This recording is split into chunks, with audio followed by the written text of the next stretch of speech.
Surabaya Mengaji. Yuk, dukung dakwah Surabaya Mengaji. Salurkan harta terbaik Anda untuk operasional dakwah.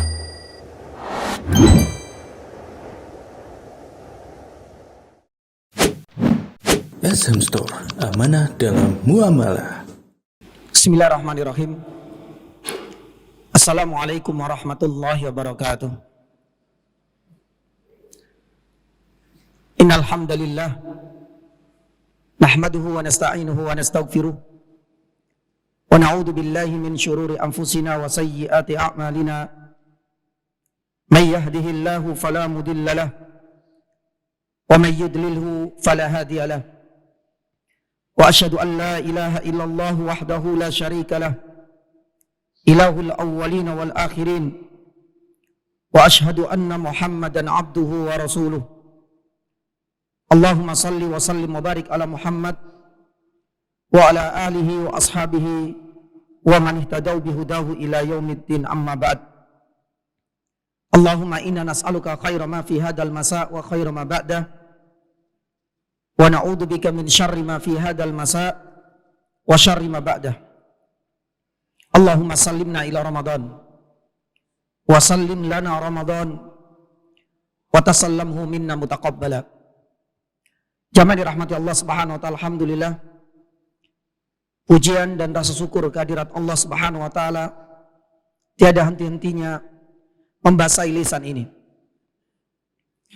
Sebagai wujud besarnya kasih sayang dan cinta Allah Subhanahu wa taala kepada kita semua, yang Allah Subhanahu wa taala tuangkan dalam berbagai kenikmatan, anugerah dan karunia-Nya kepada kita semua. Maka tatkala kita mampu mensyukurinya dengan menjalankan perintah Allah Subhanahu wa taala dan menjauhi segala larangannya, hal inilah yang semoga akan menjadi pemberat untuk catatan amal baik nantinya kita di hari kiamat. Jamaah dirahmati Allah Subhanahu wa taala, saat ini kita berada di masa-masa yang sangat urgent sekali dan dianggap sebagai waktu-waktu yang sangat krusial bagi kita untuk semakin menambah ketaatan kepada Allah Azza wa Jalla. Karena di bulan yang saat ini kita berada, bulan Sya'ban ini, kata Rasulullah sallallahu alaihi wasallam, adalah bulan yang banyak dilalaikan keutamaannya.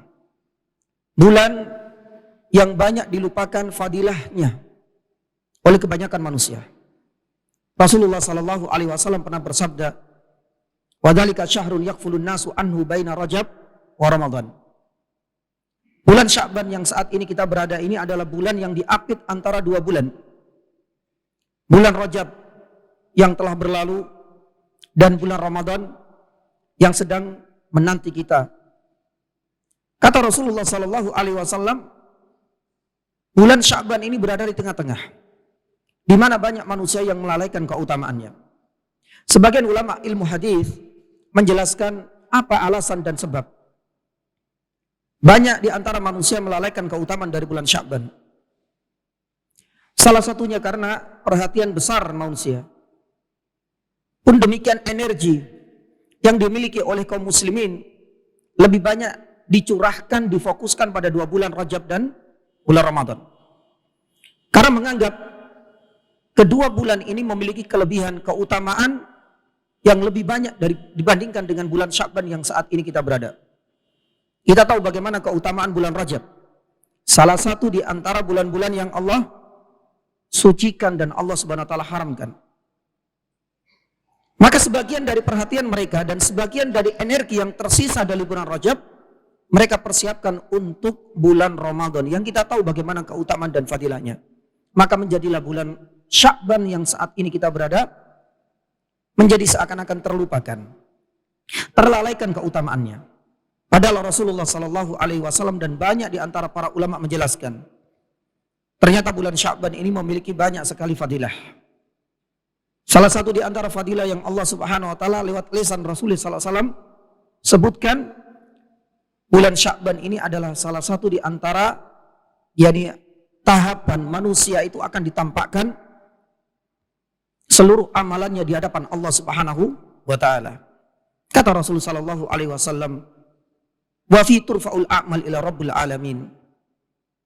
Di bulan Sya'ban inilah seluruh amalan manusia itu akan ditampakkan, diperlihatkan di hadapan Allah Subhanahu wa taala lewat malaikat pencatat amal kebajikan dan amal seluruh manusia.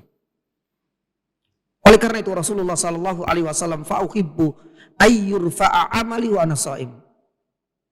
Menjadi hal yang sangat membahagiakan bagi diriku bila mana tatkala amalku nantinya itu diperlihatkan, ditampakkan di hadapan Allah Subhanahu wa taala penuh, yakni dengan catatan amal kebaikan, salah satunya adalah puasa, yakni puasa sunnah. Maka oleh karena itu jamaah yang dirahmati Allah Subhanahu wa taala, selain yakni puasa sunnah di mana Nabi Shallallahu alaihi wasallam sangat menunggu dan menanti kehadiran bulan Sya'ban ini, bahkan Aisyah radhiyallahu taala menuturkan Rasulullah Shallallahu alaihi wasallam sampai menunggu-nunggu kapan bulan Sya'ban ini tiba, karena di saat bulan Sya'ban itu sudah datang, Rasulullah SAW menghabiskan hampir seluruh waktunya selama 1 bulan penuh dengan mengisi puasa, yakni sunnahnya. Nah, ini menunjukkan bagaimana perhatian serius dari Nabi SAW. Selain itu menunjukkan fadilah yang luar biasa sekali. Maka selain puasa kita perbanyak qiraatul Quran, karena membaca Al-Quran ini adalah salah satu di antara kebiasaan orang-orang soleh sebelum kita. Sebagaimana yang diungkapkan oleh Salamah ibnu Kuhail rahimahullahu yani ta'ala, Syahrul Qurra itu adalah bulan Sya'ban yang saat ini kita berada. Kebanyakan orang-orang saleh sebelum kita sudah memanfaatkan, bahkan mendahului kebiasaan manusia saat ini.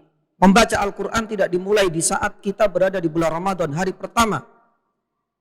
Tapi mereka sudah memulai memperbanyak tilawatil Quran di bulan Sya'ban. Maka disebutlah bulan Sya'ban ini sebagai Syahrul yani Qurra. Bahkan lebih dari itu Amr ibn Qais rahimahullahu ta'ala di bulan Sya'ban sudah menutup gerai dan seluruh tokonya demi untuk memfokuskan diri membaca dan merasakan nikmatnya tilawatil Quran, subhanallah.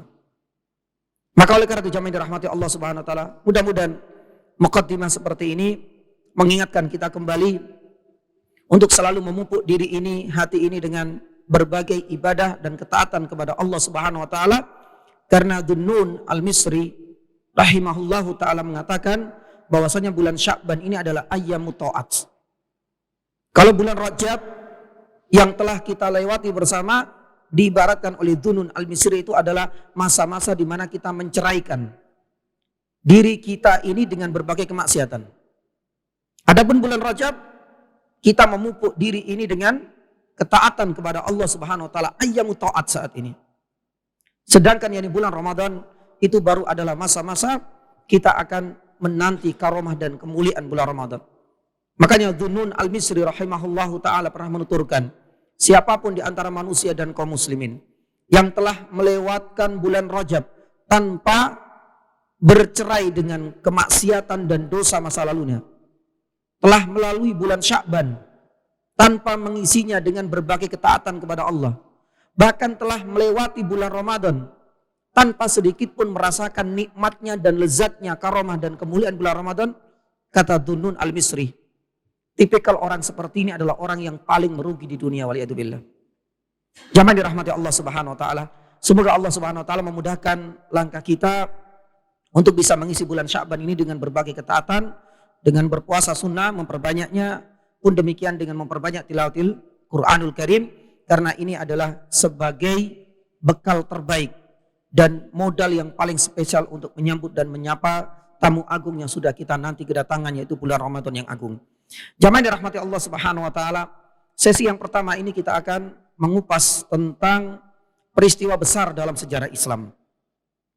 Karena peristiwa yang terjadi di sekitar usia Rasulullah SAW 4 tahun ini menjadi syubhat di kalangan orang-orang yang tidak suka dan benci terhadap sirah Nabi SAW. Bahkan kalau kita bahasakan kondisi Nabi SAW dan cerita dan kisah Nabi SAW di usia sekitar 4 tahun ini dikeroyok bareng-bareng dari orang-orang Nasrani, pun demikian para orientalis, bahkan orang-orang sekuler, bahkan sebagian di antara mereka adalah orang-orang yang kita tahu notabene-nya adalah orang-orang muslim sendiri. Mereka menolak, menyangkal mentah-mentah bahwasanya kisah ini adalah kisah yang nyata. Tatkala Rasulullah Shallallahu Alaihi Wasallam dibedah dadanya oleh malaikat, yakni Jibril. Kisah ini adalah kisah yang sangat masyhur. Kisah ini sudah kita kenal semenjak kecil. Bahkan kisah ini pula lah kita bisa mendapatkan banyak sekali hikmah dan pelajaran ketika kita duduk di bangku SD. Tapi ternyata jamaah dirahmati Allah Subhanahu wa taala. Di luar itu semua, ketika kita sedikit keluar dari zona aman ini, di luar ring kita, ternyata kisah ini dijadikan sebagai bahan ejekan dan olokan bagi orang-orang yang tidak suka dengan kepribadian Nabi Shallallahu Alaihi Wasallam. Maka disinilah saatnya kita ingin meluruskan fakta, sekaligus nanti kita akan membantah syubhat yakni mereka yang kenyataannya kaum muslimin ketika mengimani kisah ini adalah kisah nyata dikeroyok bareng-bareng oleh orang-orang yang tidak suka dengan Nabi Shallallahu Alaihi Wasallam. Sebagaimana dahulu, dan ini menjadi PR yakni bagi saya karena dulu belum tuntas. Kisah ini disebutkan di dalam beberapa riwayat. Yang paling masyhur yakni jamaah dirahmati Allah itu disebutkan dalam Sahih Muslim. Ya. Kemudian yang kedua disebutkan di dalam kitab Al-Mustadrak yang disusun oleh Imam Al-Hakim, dan kisah ini disepakati oleh Imam Az-Zahabi rahimahullahu taala. Maka dua riwayat ini saja kita cukupkan, dan nanti kita akan sampaikan intisarinya karena memang tidak bisa kita bacakan secara lafaz per lafaz. Antara dua riwayat ini jamaah dirahmati Allah, yang pertama disebutkan dalam Sahih Muslim ini lebih singkat dibandingkan dengan riwayat yang kedua yang disebutkan oleh Imam Al-Hakim.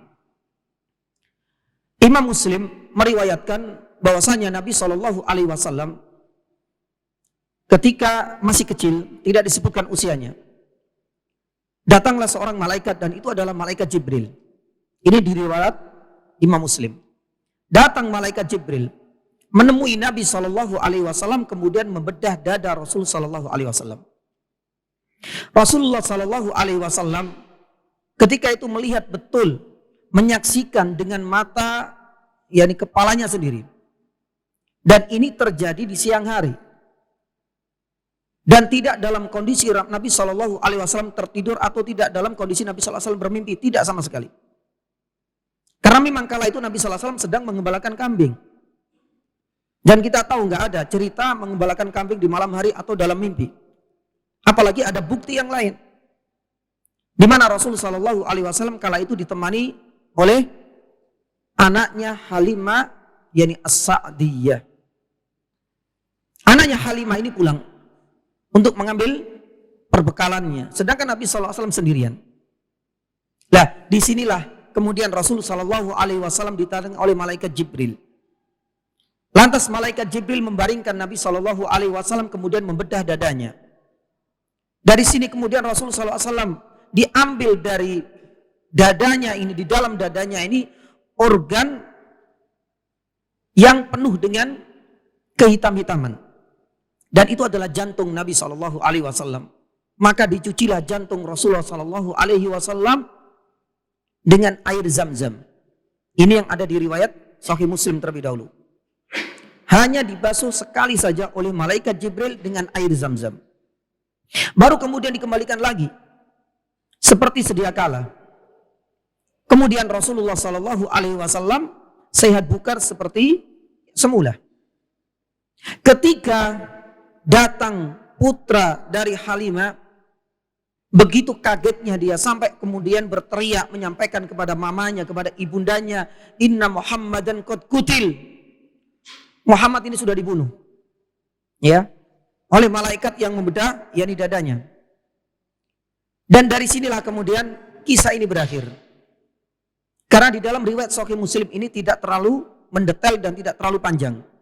Hanya saja riwayat yang bersumber dari Anas ibnu Malik radhiyallahu taala anhu, di akhir kisah ini Anas menuturkan, "Qad kuntu ara athara makhid fi sadri Nabi sallallahu alaihi wasallam." Aku pernah diperlihatkan, atau aku pernah melihat sendiri Di dada Nabi Shallallahu Alaihi Wasallam ini ada semacam bekas jahitan. Ucapan dari Anas ibnu Malik radhiyallahu taala anhu ini menguatkan kisah yang ada di dalam Sahih Muslim, bahwasanya cerita yang disampaikan oleh Rasulullah kepada Anas ini adalah sebuah kisah nyata, apalagi Anas sebagai perawi penukil kisah ini juga langsung melihat dengan mata kepalanya sendiri ada semacam bekas jahitan yang ada di dadanya Rasulullah Sallallahu Alaihi Wasallam. Sekalipun kisah ini sudah bertahan lama sekali, karena pertemuan antara Nabi Sallallahu Alaihi Wasallam dengan Anas baru di kota apa? Di kota Madinah. Sedangkan kisah ini terjadi di masa kecil Rasulullah di kota yakni Taif, Bani Sa'ad. Ya, karena Nabi Sallallahu Alaihi Wasallam masih tinggal di sana dan diasuh oleh Halimah As-Sa'diyah. Ini adalah kisah yang disebutkan oleh Imam Muslim dalam Sahihnya. Adapun kisah yang kedua ini lebih mendetail. Salah satu atau dua hal yang membedakan dengan kisah pertama itu adalah yang pertama jumlah malaikat yang mendatangi Nabi SAW, dan yang kedua di dalam riwayat Imam Al-Hakim ini ternyata jantung Nabi SAW dibasuh lebih dari sekali dengan media yang beragam. Di dalam riwayat yang kedua ini Rasul Shallallahu Alaihi Wasallam ini didatangi dua malaikat. Tentu hal ini berbeda. Subhanallah. Coba kita lihat dari sini saja orang-orang yang benci terhadap Nabi Shallallahu Alaihi Wasallam langsung ini dijadikan sebagai alasan kisah ini ambigu. Kisah ini kontradiksi. Bagaimana mungkin yang sini satu malaikat, yang sini dua malaikat? Nanti kita akan jawab. Kita kembali kepada riwayat yang ada di dalam Al-Mustadrak yang disusun oleh Imam Al-Hakim. Jadi datanglah dua malaikat laksana toiran nasran, seperti yakni burung elang dua. Kemudian intisarinya salah satunya membedah dada Nabi Shallallahu Alaihi Wasallam, malaikat yang lain itu kemudian menyiapkan ya apa yang dibutuhkan untuk membersihkan jantung Rasulullah Sallallahu Alaihi Wasallam. Jadi perbedaannya ada dua. Yang pertama jumlah malaikat. Yang kedua adalah air yang dipakai untuk membasuh jantung Nabi Sallallahu Alaihi Wasallam. Dalam riwayat ini lebih lengkap. Jadi yang pertama, jantung Nabi Sallallahu Alaihi Wasallam itu dicuci dengan salat, ya, air apa? Salju. Kemudian malaikat minta lagi kepada temannya ini untuk menyiapkan air dingin, ma'ubard. Ya, setelah dibasuh yang kedua kali dengan ma'albard, yaitu air yang dingin. Kalau yang pertama air salju, yang kedua adalah air yang dingin. Ya, ada yang mengatakan embun.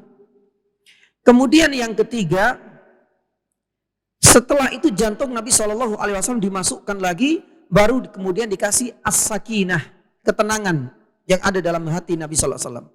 Diberikan sakinah. Baru kemudian yang keempat, Rasulullah Sallallahu Alaihi Wasallam kemudian diberikan lagi di jantungnya, yaitu semacam stempel nubuwah. Ini yang membedakan dengan kisah yang pertama. Kalau kisah pertama cuma dicuci dengan air zam-zam, dikembalikan, selesai. Adapun kisah yang kedua dicuci dengan air salju, yang kedua dengan embun, ya, atau air yang dingin. Yang ketiga kemudian diberikan sakinah. Sakinah itu adalah rasa tenang, tentram. Kemudian yang keempat, di dalam riwayat yang kedua ini kemudian distempel dengan an-nubuwah sebagai tanda kelak Nabi Shallallahu Alaihi Wasallam adalah penutup, yakni para nabi, sebagai nabi akhir zaman. Nah, ini yang sangat membedakan antara riwayat pertama dengan riwayat kedua. Tapi para ulama mengatakan kedua riwayat ini adalah riwayat yang sahih. Tapi bagaimana nanti kita mengkompromikan al-jam'u bainal ahadis, antara dua hadis ini? Karena dua kejanggalan inilah yang kemudian masuk dalam radarnya orang-orang orientalis. Menganggap riwayatnya ini tidak sahih karena saling kontradiksi satu dengan yang lain. Intisarinya jamaah yang dirahmati Allah, kedua riwayat ini sahih. Adapun bagaimana nanti kita mengkompromikan, insya Allah nanti kita akan sampaikan melalui beberapa faedah dan pelajaran penting yang bisa kita petik dari kisah ini.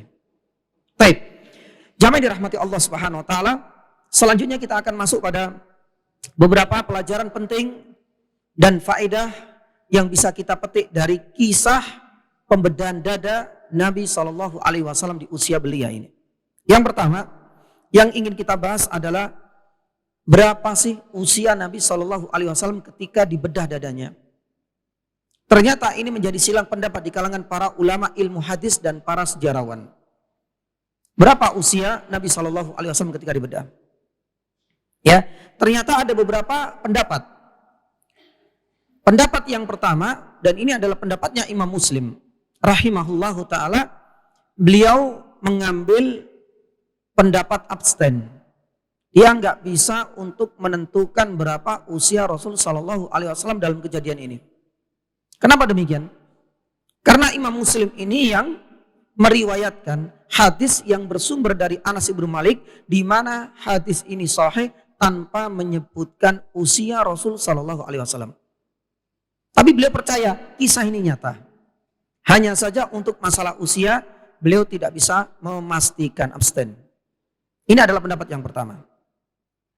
Pendapat yang kedua, dan ini adalah pendapatnya Ibnu Ishaq, seorang sejarawan, mengatakan bahwasanya usia Nabi SAW kala itu 2 tahun. Ini adalah pendapat yang kedua. Ya, ada yang mengatakan bahwasanya usia Rasul Shallallahu Alaihi Wasallam yang ketiga, dan ini adalah pendapatnya Abu Nuaim, itu usianya 5 tahun. Pendapat yang kedua 2 tahun, pendapat yang ketiga 5 tahun. Adapun pendapat yang keempat mengatakan usia Rasul Shallallahu Alaihi Wasallam 6 tahun. Dan ini adalah pendapatnya Al-Umawi. Adapun pendapat yang kelima, Allah Ta'ala alam yang bisawab, dan ini adalah pendapat yang banyak dirajihkan, dikuatkan oleh para ulama. Salah satunya adalah Ibnu Sa'ad dalam Tabaqat Al-Kubra, dan beberapa pakar yang sejarawan dan ilmu hadis menguatkan pendapat yang terakhir yang kelima, usia Rasul Shallallahu Alaihi Wasallam kala itu berapa? 4 tahun. Ya. Kenapa yang 4 tahun yang jamaah dirahmati Allah Subhanahu wa taala? Sekaligus ini nanti membantah usia 2 tahun. Karena di usia 2 tahun ini menjadi pendapat yang lemah, dikarenakan 2 tahun ini usia anak itu belum layak untuk bisa mengembalakan kambing. 2 tahun PAUD, Pak. Poteka belum ya? KB ya Mas Yani. Ya, masih tepuk tangan kemudian suruh menggembalakan kambing sudah nggak layak. Nggak mungkin. Halimah tahu dirilah. Nggak mungkin kemudian melepas ini seperti itu. Maka usia 2 tahun ini termasuk adalah pendapat yang lemah. Kenapa kemudian kebanyakan para ulama ilmu hadis lebih menguatkan pendapat yang kelima usia 4 tahun? Ya, karena ini bisa dihitung. Ketika Rasul Shallallahu Alaihi Wasallam ya di usia 2 tahun itu sudah bersama dengan Halimah. Sedangkan tinggal bersama Halimah itu sekitar 2 tahun. Maka ada sebuah indikasi yang menunjukkan bahwasanya usia Rasul Shallallahu Alaihi Wasallam kala itu adalah usianya 4 tahun. Dan memang ini bukan perkara yang menyelisih fitrah. Karena para ulama mengatakan, termasuk Ibnu Sa'ad, 4 tahun ini sudah dianggap layak anak di usia itu mengembalakan kambing. Kita tidak mengukur usia anak-anak di zaman ini lah ya. Ya, tapi usia anak-anak di zaman dahulu 4 tahun itu sudah dianggap layak untuk mengembalakan kambing. Lah inilah di antara beberapa alasan kenapa Rasulullah Sallallahu Alaihi Wasallam dipercaya di dalam kejadian ini telah berusia 4 tahun. Baik, ini adalah faedah yang pertama jamaah. Adapun faedah yang kedua yang bisa kita petik jamaah dirahmati Allah Subhanahu wa taala adalah berkaitan dengan berapa kali Rasulullah Sallallahu Alaihi Wasallam pernah mengalami pembedahan dada. Berapa kali Rasulullah Sallallahu Alaihi Wasallam pernah dibedah dadanya oleh malaikat. Nah, di sini para ulama menyebutkan ada 4 riwayat yang berbeda. Ya, ada 4 riwayat yang berbeda. Riwayat yang pertama, Rasulullah Shallallahu Alaihi Wasallam dibedah dadanya di usia 4 tahun. Ya, sebagaimana 2 riwayat yang sudah kita sampaikan tadi. Disebutkan oleh Imam Muslim pun demikian, Imam Al-Hakim di usia 4 tahun. Ketika Rasulullah SAW diasuh oleh Halimah Sa'diyah. Kemudian riwayat yang kedua, terdapat sebuah riwayat yang menunjukkan Rasulullah SAW pernah dibedah dadanya lagi oleh malaikat di usia 10 tahun. Ini adalah riwayat yang kedua. Sedangkan riwayat yang ketiga disebutkan bahwasanya Nabi Shallallahu Alaihi Wasallam pernah dibedah dadanya kembali di usia sekitar berapa? 35 tahun, bertepatan dengan kejadian Isra Mi'raj. Ada sebuah riwayat yang bersumber dari Abu Dzar Al-Ghifari, disebutkan oleh Imam Bukhari dalam sahihnya, pun demikian Imam Muslim dalam sahihnya pula. Jadi ini adalah kejadian yang ketiga berdasarkan seluruh riwayat ini ya. Jadi ada usia 4 tahun, ada usia 10 tahun, ada usia 35 tahun bersamaan dengan kejadian Isra Mi'raj. Adapun yang terakhir, usia Nabi Shallallahu Alaihi Wasallam yang keempat, terdapat sebuah riwayat Rasulullah SAW dibedah dadanya di usia 40 tahun. Hal ini bertepatan dengan diutusnya Rasulullah SAW dan resmi menyandang statusnya sebagai seorang utusan. Nah, disinilah kita perlu untuk mengecek kembali status dari seluruh riwayat ini. Sebagaimana diungkapkan oleh para pakar ahli hadis, setelah dianalisa seluruh riwayatnya, 4 riwayat ini, ternyata cuma 2 riwayat yang dianggap sahih. Sedangkan 2 riwayat yang lain dianggap dhaif dan lemah sanadnya. Riwayat yang sahih itu, yang pertama, Rasulullah Shallallahu Alaihi Wasallam dibedah dadanya di usia 4 tahun, dan itu adalah kisah yang insya Allah nanti kita akan ulas lebih jauh. Sedangkan riwayat sahih yang lain, ketika Rasulullah Shallallahu Alaihi Wasallam di usia 35 tahun, bertepatan dengan kisah apa?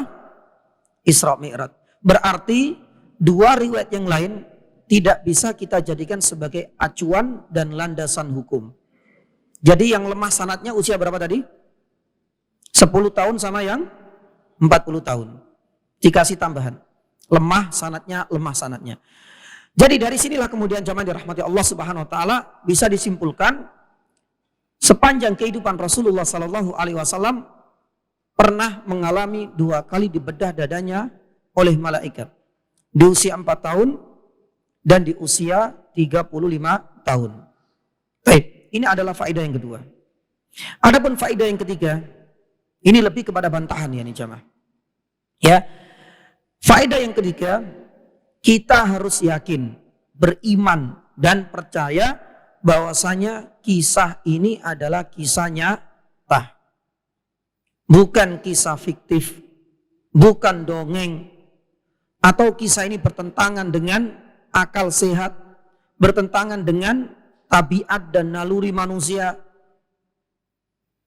Nah, jamaah dirahmati Allah Subhanahu wa taala, ini adalah faedah yang perlu kita catat. Kita harus percaya dan beriman bahwasanya kisah ini adalah kisah nyata. Kenapa kita katakan ini demikian jamaah dirahmati Allah? Karena banyak sekali syubhat-syubhat di kalangan orang-orang yang tidak suka dengan Nabi Shallallahu Alaihi Wasallam dari berbagai sisi. Sebagaimana saya sampaikan, seakan-akan kaum muslimin dikeroyok. Bagi yang merasa kisah ini dianggap dongeng, tidak nyata, karena berbagai alasan. Syubhat yang pertama, ada yang mengatakan bahwasanya kisah ini tidak masuk akal. Kebanyakan dari mereka adalah orang-orang Nasrani. Bagaimana mungkin anak kecil yang seperti itu bercerita dan kisahnya, bualannya diterima, bahkan dijadikan sebagai landasan hukum, diimani sebagai sebuah hadis lagi oleh kaum muslimin.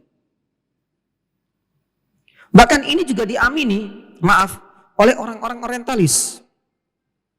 Ya, misalnya sebut saja Nicholson, Bahkan Nicholson itu, ya mungkin nama ini agak sedikit asing bagi sebagian jamaah. Nicholson ini adalah seorang orientalis. Ada Nicholson, ya, kemudian sama Moore. Mereka berdua menyatakan bahwasanya kisah ini adalah asatir. Asatir itu semacam dongeng. Ini tidak masuk akal.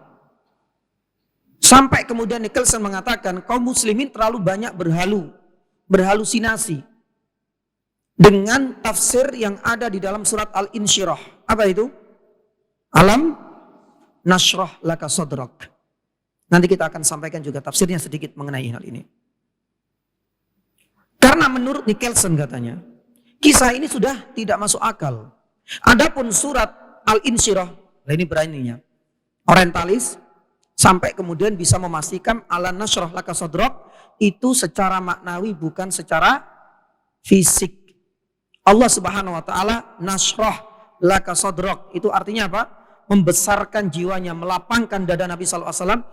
Ini secara maknawi. Tidak ada kaitannya dengan kisah pembedahan dada Nabi sallallahu alaihi wasallam. Ya. Nah, ini adalah subhat yang pertama. Dianggap kisah ini tidak masuk akal. Baik di kalangan orang-orang Nasrani pun demikian, di kalangan orang orientalis seperti Nicholson dan Moore mengatakan ini demikian. Syubhat yang kedua, bahkan ada yang sampai lebih parah, karena ini sebagai bentuk tuduhan kepada Rasulullah SAW. Apa itu? Ya, menuduh bahwasanya Rasulullah SAW ini punya penyakit seringkali hilang ingatan, atau ada yang mengatakan ayan, warisan dari ibunya. Salah satunya adalah Alois Yanis Sprenger. Ini adalah seorang orientalis. Mengatakan demikian. Rasulullah SAW punya penyakit bawaan, warisan dari ibunya. Karena ibunya ini suka berhalu. Yang akhirnya kemudian terwariskan kepada Rasulullah SAW. Maka nggak usah dipedulikan kisah ini. Kisah ini adalah efek dari halusinasi dan penyakit yang diidap oleh Muhammad, warisan dari ibunya. Dan itu dikatakan sendiri oleh seorang orientalis Alois Yanis Sprenger. Ini adalah syubhat yang kedua yang nanti kita akan bantah juga. Syubhat yang ketiga, jamaah dirahmati Allah Subhanahu wa taala. Ada yang mengatakan bahwasanya taib. Yang ketiga, kisah ini kalau seandainya dianggap benar, itu lebih mirip dengan proses penyalipan Nabi Isa. Kalau seandainya dianggap benar. Kalau seandainya enggak, ya sudah. Kita bantah dan kita buang saja kisah ini. Enggak usah kemudian kita sebarkan dan kita ajarkan kepada generasi kaum muslimin. Ternyata yang ngomong yang seperti ini ternyata ada beberapa orang yang mengaku muslim. Tapi terpapar, yang difaham apa? Yang liberal. Salah satunya adalah Muhammad Abu Royah, terkenal, seorang liberalis di Timur Tengah dari Mesir. Pun demikian dengan Ahmad, seorang doktor ini ya, Dr. Ahmad Subahi Mansur. Ini juga seorang liberal yang berasal dari Timur Tengah. Mereka mengatakan bahwasanya sebenarnya tidak layak kita jadikan kisah ini sebagai acuan di dalam mempelajari sirah Nabi Shallallahu Alaihi Wasallam. Karena mereka berdua menganggap orang Islam ini terlalu berhalusinasi, pengen mencontoh kisah penyalipan yang itu diyakini bagian dari keyakinan siapa? Orang-orang Nasrani. Sampai mengatakan demikian. Jadi kalau dalam klaimnya orang-orang Nasrani ada penyalipan Nabi Isa alaihissalam dianggap sebagai penebus dosa.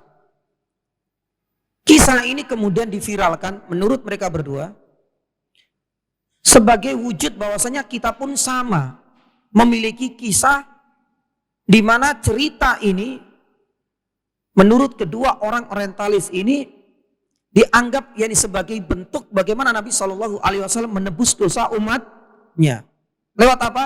Pembedahan dada Nabi Shallallahu Alaihi Wasallam. Itu kalau seandainya dianggap benar, maka berarti ini persis dengan penyalipan. Kalau seandainya dianggap tidak sahih dan tidak valid, mending kita tinggalkan. Itu adalah penuturan dari Muhammad Abu Roya dan Dr. Ahmad Subahi Mansur. Ini adalah subhat yang ketiga. Yang keempat, jamaah dirahmati Allah Subhanahu wa taala, ya. Ada yang melihat dari sisi riwayatnya, bahwasanya riwayat tentang kisah pembedahan Nabi Shallallahu Alaihi Wasallam ini riwayatnya dhaif, sanadnya lemah. Bahkan yang mengatakan demikian itu bukan sembarangan, pakar, sejarawan dan seorang doktor. Ya, yakni dokter yakni Haikal, yang kita tahu mungkin barangkali membaca yakni salah satu karyanya, ya. Beliau termasuk di antara orang yang meragukan kesahihan sanad riwayat tentang pembedahan dada Nabi Shallallahu Alaihi Wasallam ini. Dan ini pun diamini oleh banyak orang. Termasuk di antaranya adalah orientalis, ya, dan seorang liberalis yang ada di Indonesia yakni pula. Di dalam yakni salah satu artikelnya, ya, beliau juga menulis dan menyangkal tentang kesahihan yakni kisah ini, dengan menyitir pendapatnya Dr. Yani Haikal ini. Intisarinya jamaah yang dirahmati Allah Subhanahu wa taala, orang ini sampai kemudian mengajak kaum muslimin agar kita meninggalkan untuk mengajarkan kisah ini kepada generasi muda, kepada anak-anak kita. Karena secara sanadnya lemah dan seharusnya kita malu menurut dia ini. Seharusnya kita sebagai seorang muslim itu malu. Masa kisah yang tidak benar seperti ini mau kita ajarkan kepada generasi-generasi selanjutnya. Intisarinya ini menjadi syubhat yang keempat ini jamaah dirahmati Allah. Adapun di antara syubhat yang berikutnya, yang kelima, ternyata ini agak lebih dalam.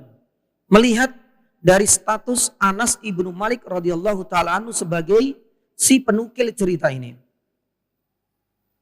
Sebagian orientalis mengatakan kisah ini diragukan. Karena alasannya Anas ibnu Malik radhiyallahu taala anhu bukan si empunya cerita. Beliau bukan termasuk saksi sejarah pula. Padahal kejadian ini seharusnya kalau memang benar yang meriwayatkan hadis ini seharusnya putranya siapa? Yani Halimah. Kenapa Anas ibnu Malik yang bercerita?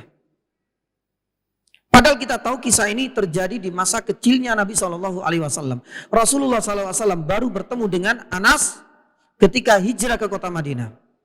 Itu pun Anas masih kecil.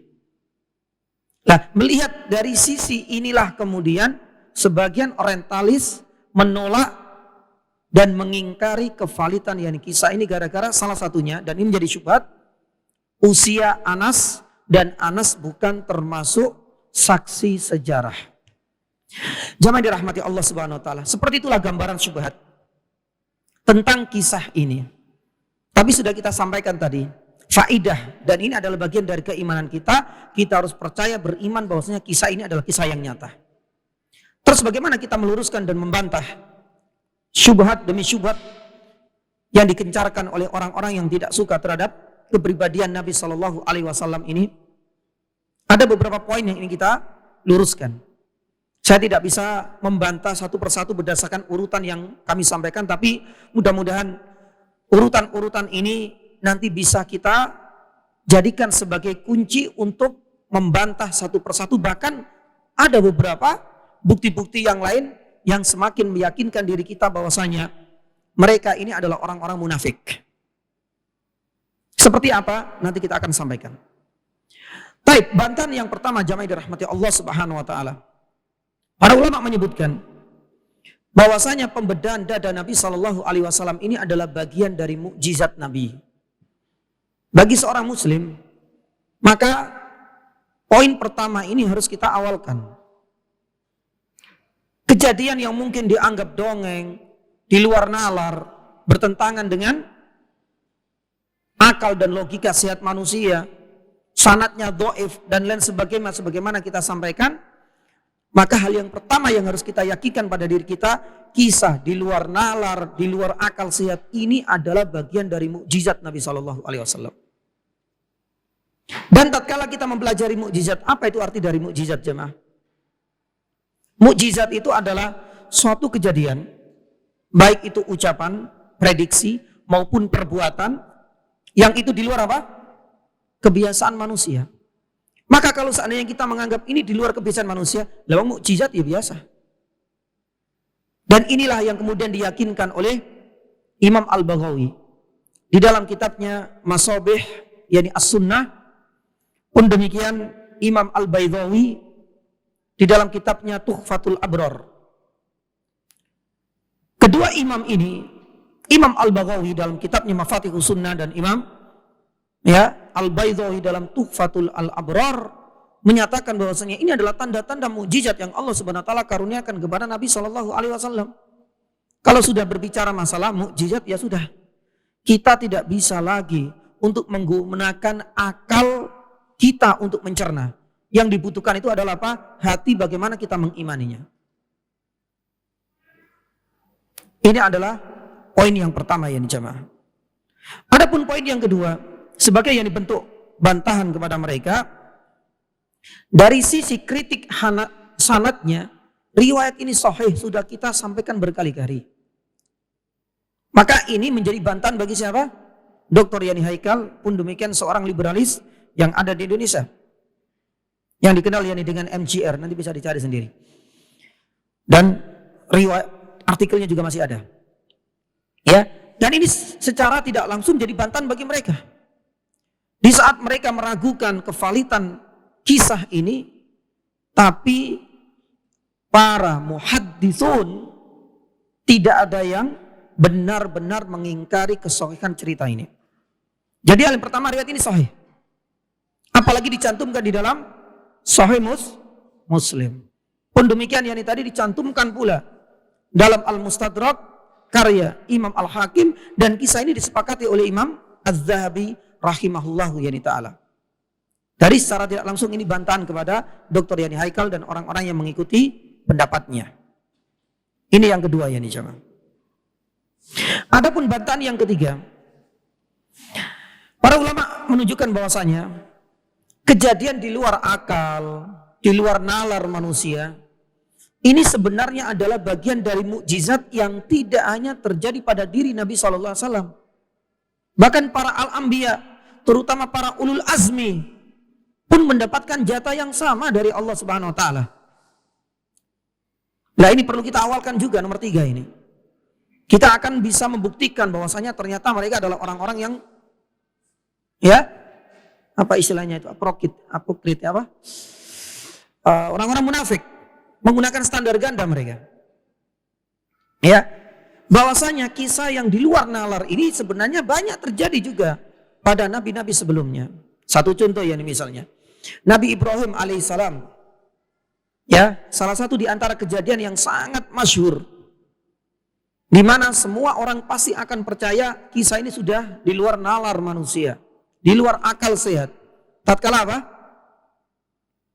Dibakar, tapi ternyata tidak ada yang gosong, bahkan tidak terbakar sama sekali, subhanallah. Allah Subhanahu wa taala mengabadikan. Di dalam surat Al-Anbiya ayat 69. Ketika Allah Subhanahu wa taala menginstruksikan kepada api, "Qul ya narukuni bardau wassalaman ala Ibrahim." Nabi Ibrahim dibakar, yang tidak mati dan tidak gosong. Tapi ini adalah bagian dari mukjizat sudah. Yang kedua, bagi orang-orang Nasrani yang mereka lompat pagar sampai kemudian meragukan kisah ini, kita juga berikan. Sebenarnya tidak hanya Nabi Shallallahu Alaihi Wasallam, Nabi Isa alaihissalam di usia yang masih belia, bahkan jauh dari usia Nabi Shallallahu Alaihi Wasallam dalam kisah ini, masih bayi mungil. Allah Subhanahu Wa Taala berikan satu mukjizat yang besar di luar nalar manusia, di luar akal sehat manusia, mampu bisa berbicara. Allah Subhanahu Wa Taala abadikan dalam surat Maryam ayat 29 sampai ayat 33. Fa asyarat ilaihi kaifa nukallimu man kana fil mahdi yani sabiyya. Ketika Maryam itu menunjuk, kalau pengen tahu ya jawabannya ada di bayi yang saya gendong ini. Dengan izin Allah Subhanahu wa taala bayi bisa berbicara. Maka oleh karena itu Rasulullah Shallallahu Alaihi Wasallam pernah menyatakan bahwasanya ada 3, yakni bayi yang Allah Subhanahu Wa Taala karuniakan kemukjizatan, keajaiban, bisa berbicara. Salah satunya adalah Isa alaihissalam, kemudian bayi dalam Ashabul Ukhdud, dan yang ketiga adalah kisah Jurej. Baik. Bahkan pun demikian Nabi Isa alaihissalam, Allah Subhanahu Wa Taala berikan mukjizat dan itu kita imani. Di luar nalar manusia, akal sehat, di mana bisa menghidupkan orang yang mati. Allah Subhanahu wa taala mengabadikan salah satunya di dalam surat Al-Imran ayat 49. Ya. Bagaimana Nabi Isa alaihissalam diberikan kemukjizatan oleh Allah Subhanahu wa taala bisa menghidupkan orang yang sudah meninggal biidznillah, tentunya dengan izin Allah Subhanahu wa taala. Lah disinilah kemudian kenapa kita bawa nabi-nabi sebelumnya, sebelum Rasulullah Shallallahu Alaihi Wasallam, karena untuk menguatkan poin pertama ini adalah bagian dari mukjizat. Dan tidak hanya Nabi Shallallahu Alaihi Wasallam, bahkan para nabi sebelumnya pun pernah mengalami hal yang sama. Bahkan hal-hal seperti ini juga termuat di dalam kitab Taurat. Misalnya dalam Bible misalnya, ya, di dalam yakni Genesis, Rabbah, dan ada di Midras itu intinya adalah tafsirnya Taurat. Kalau kita sunnah, hadis, itu ada kalanya hadis itu menafsirkan apa? Al-Quran. Midras itu menafsirkan kitab Taurat. Ya, di dalam yakni Taurat misalnya, Genesis yakni Rabbah itu juga menyebutkan yang kisah ini. Kisah di luar nalar yang terjadi pada para nabi dan mereka meyakini. Pun demikian yang jamaah dirahmati Allah Subhanahu wa taala. Di daerah yakni Syria, ya, ada sebuah dokumen penting yang ditemukan dan diyakini itu ditulis di abad yang ke-7. Ya, dan inilah bagian dari keyakinannya agama Nestorian. Nestorian ini adalah salah satu di antara sekte dari orang-orang Nasrani. Ada yang menyatakan Nestorian inilah adalah sekte yang dulu dianut oleh siapa? Yani Buhairah. Belum ya sampai ya, Buhairah belum ya. Usia 12 tahun nanti, ini baru usia 4 tahun. Nah, ini adalah bagian dari manuskrip yang ditemukan di Syria. Dan itu sudah populer, bahkan sudah diterjemahkan. Namanya The Syriac, yani Infancy Gospel. Ada yang mengatakan The Arabic, yani Infancy Gospel. Apa yang bisa kita petik yani dari manuskrip yang sudah diterjemahkan yani ini? Itu mencakup bagaimana kisah yang terjadi pada masa kecilnya, bahkan masih bayi. Isa alaihissalam itu bisa berbicara. Dan tidak ada yang menyangkal satupun di antara orang-orang Nasrani. Padahal ini di luar akal dan nalar yang sehat ini jamaah. Nah, oleh karena itu jamaah dirahmati Allah Subhanahu wa taala. Kenapa kita membawa ini semua? Ya.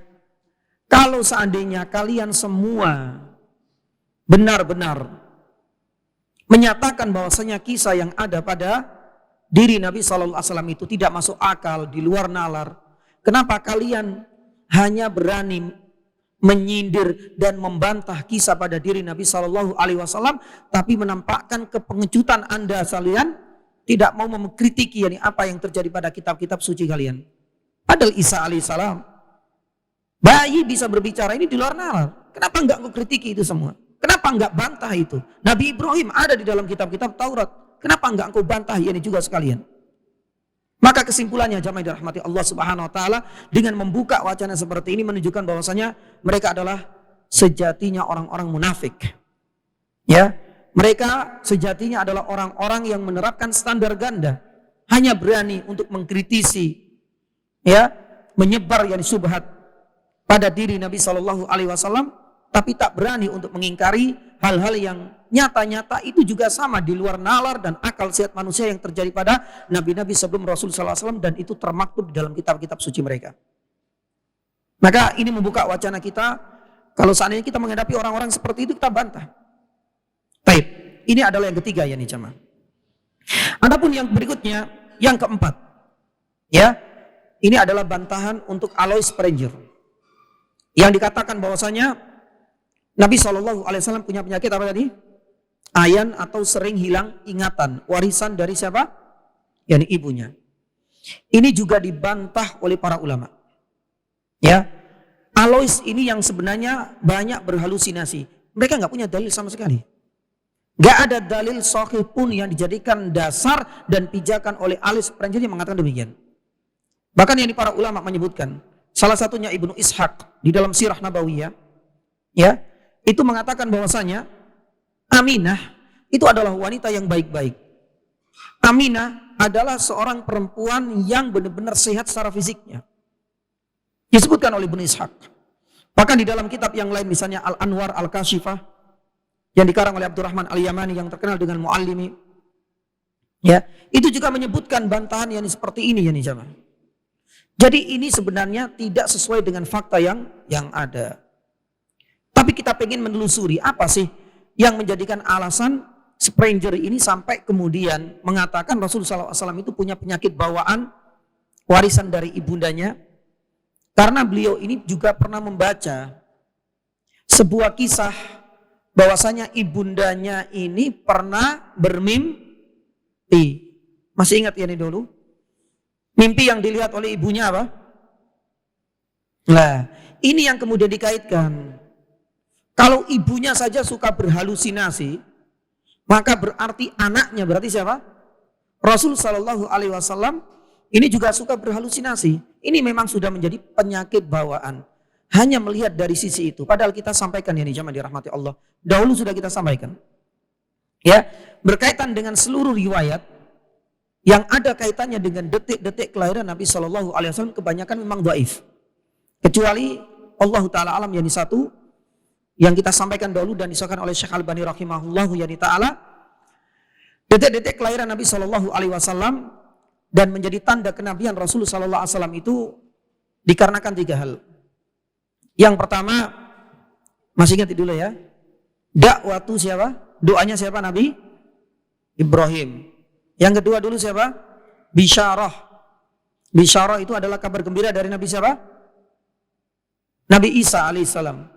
Sebagaimana tertuang dalam surat As-Saff ayat yang ke-6, wa mubasysyiran bi rasuli ya'ti min ba'di ismuhu Ahmad.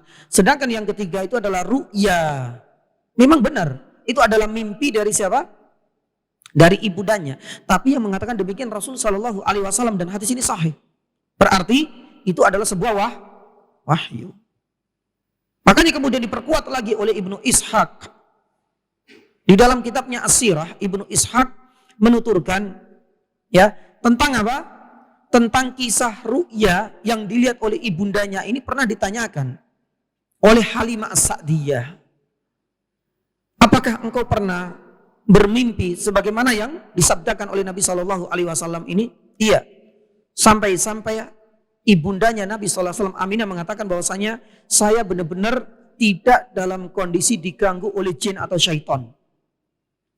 Jadi menunjukkan yang bahwasanya itu adalah sebuah mimpi yang benar-benar ya nyata dan itu diperkuat oleh hadis Nabi Shallallahu Alaihi Wasallam. Maka dari 2 riwayat inilah, yang pertama hadis, yang kedua penuturan dari Halimah As-Sa'diyah menunjukkan bahwasanya Aminah adalah orang yang sehat, tidak punya penyakit bawaan kemudian diwariskan kepada Nabi Shallallahu Alaihi Wasallam. Bukan seorang tipikal wanita yang suka berhalusinasi. Wallahi hadza kadzib. Ini adalah kedustaan atas nama ibunda Nabi Shallallahu Alaihi Wasallam. Apalagi kalau seandainya kita minta kepada Spranger, kalau memang Anda mengatakan demikian, mana dalilnya? Ternyata mereka nggak punya dalil. Hanya sekedar klaim yani saja. Berarti ini menjadi bantahan untuk yani Alois Spranger. Kemudian yang kelima, jamaah dirahmati Allah Subhanahu Wa Taala. Ya, ini sebagai bantahan bahwasanya adanya penyamaan kisah ini dengan kisah disalibnya Nabi Isa alaihis salam. Sebenarnya ini disebutkan di dalam sebuah kitab yang dikarang oleh Imad As-Said Muhammad Ismail Asy-Syarbini. Sebuah kitab yang sangat bagus sekali untuk ditelaah. Raddu Syubhat Haula Ismatin Nabi sallallahu alaihi wasallam fi Dhai'i As-Sunnah An-Nabawiyah. Jadi kitab ini adalah mengungkap bagaimana cara-cara kita membantah syubhat-syubhat tentang kemaksuman Rasul sallallahu alaihi wasallam. Tentu salah satunya adalah syubhat yani ini. Makanya dari apa yang saya paparkan ini lebih banyak saya ambil dari kitab tersebut. Raddu Syubhat Haula Ismatin Nabi sallallahu alaihi wasallam fi Dho'i As-Sunnah An-Nabawiyah yang dikarang oleh Imam As-Sayyid Muhammad Ismail Asy-Syarbini.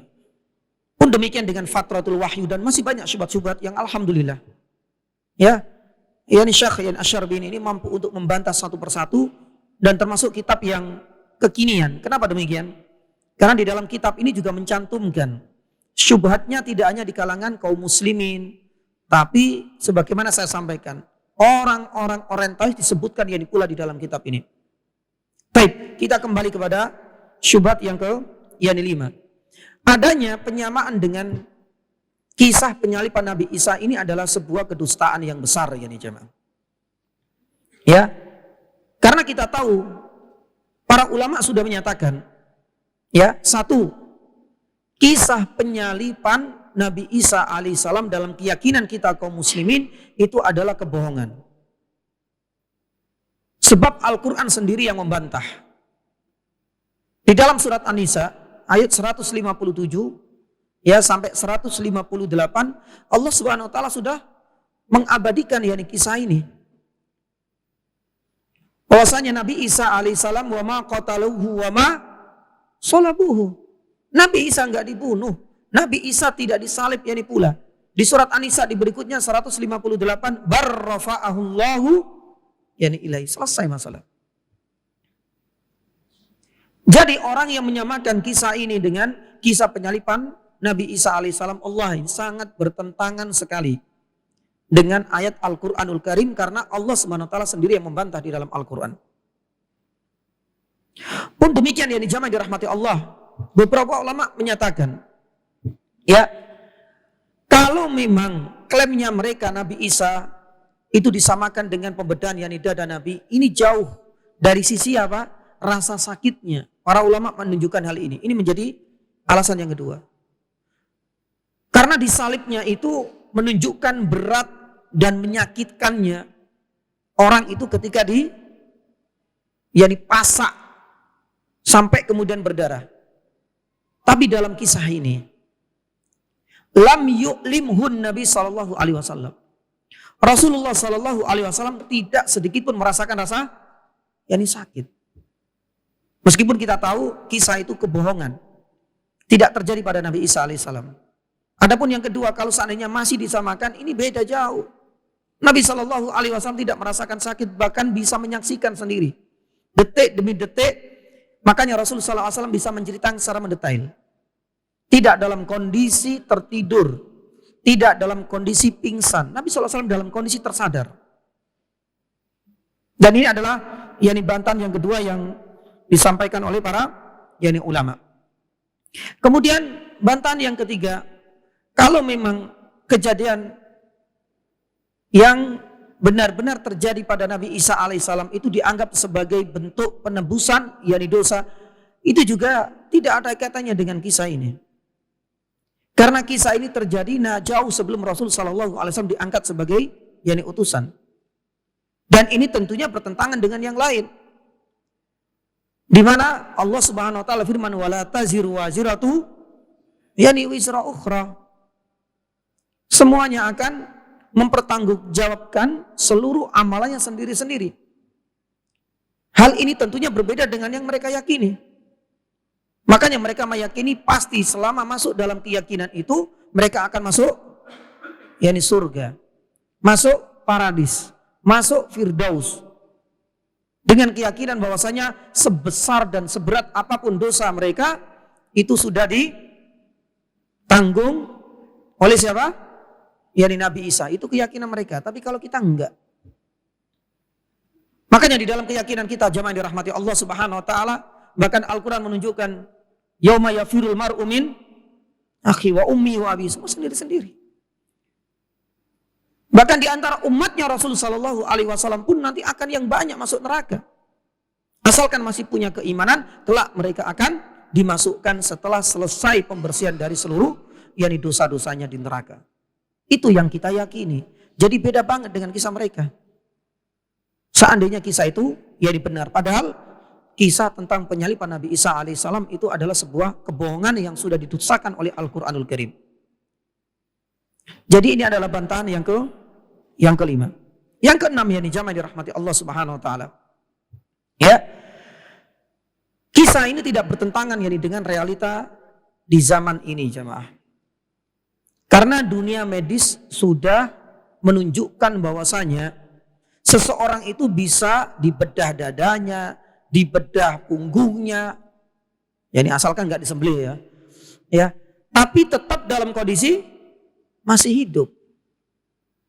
Maka oleh karena itu, ya, Muhammad Abu Syuhbah, seorang pakar sejarawan,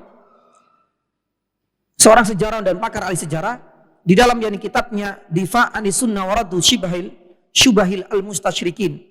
Difa' anis Sunnah, pembelaan terhadap sunnah Nabi Shallallahu Alaihi Wasallam, wa Raddu Syubahil Mustasyrikin, dan bantahan terhadap syubhatnya orang-orang orientalis.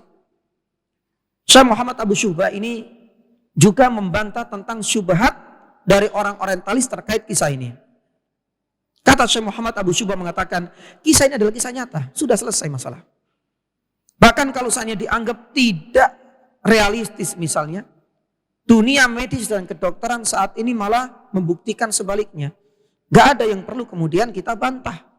Dan mereka pun gak berani untuk membantah kondisi dan realita saat ini. Banyak orang yang dibedah, dikeluarkan mungkin organnya, mereka masih hidup. Kalau seandainya engkau tetap menjadikan ketidakrealistisan kisah yang terjadi pada Nabi Shallallahu Alaihi Wasallam, seharusnya kalian pun harus berani juga membantah realita yang ada di dunia medis dan kedokteran yang di saat ini. Sudah kan? Taib, masya Allah. Insya Allah mudah-mudahan nanti kita akan disampaikan ya kelanjutan ini, dan nanti kita akan disambung kisah tentang wafatnya ibunda Nabi Shallallahu Alaihi Wasallam dan hikmah dibalik ini semua. Kenapa Allah Subhanahu Wa Taala harus membersihkan hati dan jiwa Nabi Shallallahu Alaihi Wasallam melalui proses pembedahan dada? Kenapa enggak langsung kemudian idza qala lahu kun fayakun, hilang langsung hilang? Kenapa harus melalui kisah seperti ini? Apa hikmahnya? Ibnu Hajar rahimahullah ta'ala menjawab mengenai pertanyaan seperti ini, insyaallah nanti setelah salat asar. Baik, subhanallahi wa asyhadu an la ilaha illa anta astaghfiruka wa atubu ilaik. Sallallahu ala nabiyina Muhammadin wa ala alihi washabihi wasallam. Wassalamualaikum warahmatullahi wabarakatuh.